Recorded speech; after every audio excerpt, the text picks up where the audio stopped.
Formula One has gone through a lot of changes. Recently, the cars are smaller, there's a completely new battery system, and some of the drivers we're used to seeing dominate the leaderboard suddenly aren't looking so comfortable. But for years, we've watched Max absolutely dominate Formula One. Some critics even said it made the sport boring. Meanwhile, Max fans argued it wasn't just a Red Bull car being good, it was Max being the best driver in the world. Some people even joked that he could drive a tractor and still finish on top of the podium, or at least on the podium, but right now it looks like he's actually driving a tractor. So where are the fans now? And what does this mean for this new era of Formula One for Max Verstappen, Red Bull, and the rest of the grid? Today, we're going to talk about Max's struggles, whether Red Bull's seat might actually be cursed, what's going on with Williams, and why the young Kimi Antonelli might actually cause some troubles for George Russell and the championship. But before we get into all that, if you enjoy Formula One discussion and want to stay up to date with everything happening in the sport, don't forget to like the video and subscribe to the channel. Now let's talk about Max Verstappen again. For years, Max has been the guy in Formula One, winning races, dominating championships, breaking records. Because of that dominance, a lot of fans started to question a simple question. Was it the car or was it Max? Some critics said the Red Bull was just miles ahead of everyone else. But Max fans always pushed back on that and said something different. They said Max wasn't just benefiting from the car, he was the difference. They said he could take almost any car on the grid and still be fighting at the front. Some fans even joked that Max could drive a tractor and still get it onto the podium. But now that regulations have changed and competition has also caught up, things look a little bit different. Red Bull certainly doesn't look as unstoppable as it used to be. And Max isn't dominating the way we're used to seeing either. Now, to be fair, we're still very early into the season. Red Bull has one of the best engineering teams in Formula One, and Max Verstappen is still one of the best talented drivers in the sport that we have ever seen. So I don't think it's time to panic quite just yet. But the big question is whether these new regulations, especially battery systems and the way energy deployment works, are changing the way the sport is driven. Because Max is a driver who thrives on pushing the car right to the limit. If Formula One starts becoming more about managing systems and batteries rather than pure driving aggression, it could change the balance a little bit. And that leads to another interesting question. Could Max eventually get bored of this era of Formula One? I mean, he's already talked about wanting to race in other series, and he's actually doing 24 hours. And if the sport becomes less about raw driving and more about managing technology, it's not crazy to imagine him exploring other racing leagues earlier than people expected. But before we go too far down that road, there's another interesting scenario to imagine, and that's for years getting promoted from the junior team to the Red Bull team was supposed to be a dream, but lately the promotion almost feels like a curse. The second Red Bull seat has been one of the toughest positions in Formula One. Meanwhile, the Visa Cash App Racing Bulls have always looked surprisingly competitive. So it raises a fun hypothetical question. What would Max Verstappen look like in a Visa Cash App Racing Bull? Now, obviously this would never happen, but imagine for like one race weekend, if every driver swapped places with their junior team, Max in a Visa Cash App Racing Bull and the Racing Bull guys in a Red Bull, just for like one race. I honestly think it would be one of the more entertaining races in the year. And speaking of Racing Bull drivers, there is a young talent who's been catching a lot of attention recently, and that's Arvin Lindblad, as he's been driving that car out of his mind. It was honestly heartbreaking watching him miss out in Q3 in Shanghai because of that yellow flag that caused him to miss out because of Bortoleto in Shanghai. Moments like that show just how brutal Formula One can be though. But if Racing Bulls keep developing the car that they are, the junior team might become a serious problem for the rest of the midfield. And speaking of struggling teams, we do have to talk about Williams, because a lot of people in Formula One community have a lot of faith in James Vowles and in the direction he's trying to take the team. But if we're being honest, the results just haven't been there yet. During qualifying and in the race sprint, we saw Alex Albon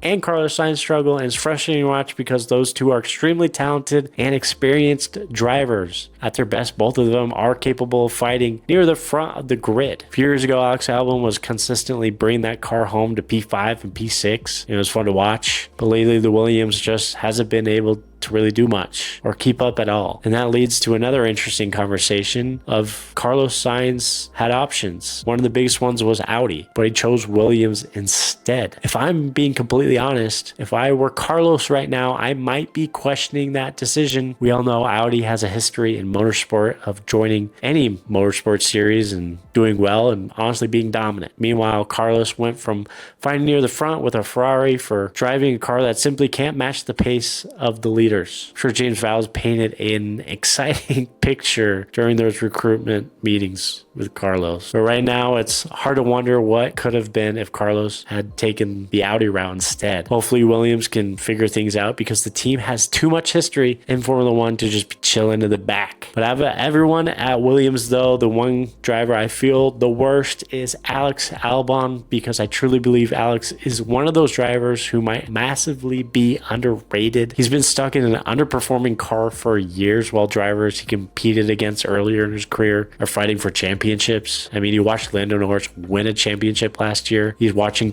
Charles Leclerc compete in the front again this year. And he's watching George Russell leading the World Drivers' Championship. And Alex Albon is still stuck trying to drag a Williams just into the points. It makes you wonder what Alex could do if he ever got a real shot in a competitive car. Because sometimes the difference between a good driver and a superstar in Formula One isn't just all skill. It's opportunity. It's the car sometimes. Let's be honest. Let me know in the comments if there's a team you'd love to see Alex Albon drive for in an alternate universe, because we know there's no open slots anywhere else. But now, speaking of drivers fighting near the front, we do need to talk about Kimi Antonelli, because the young Mercedes driver is starting to look like the real deal. George Russell is currently leading the championship, but Antonelli is right there learning and improving every single race. And if we've learned anything from teammates like Lando Norris and Oscar Piastri last year, it's that young drivers aren't afraid to challenge their teammates. Right now, the biggest weakness is Kimi's start every single race. In Australia and in the sprint race, he struggled to get off the line quickly and lost several positions, but that's something that usually improves with experience.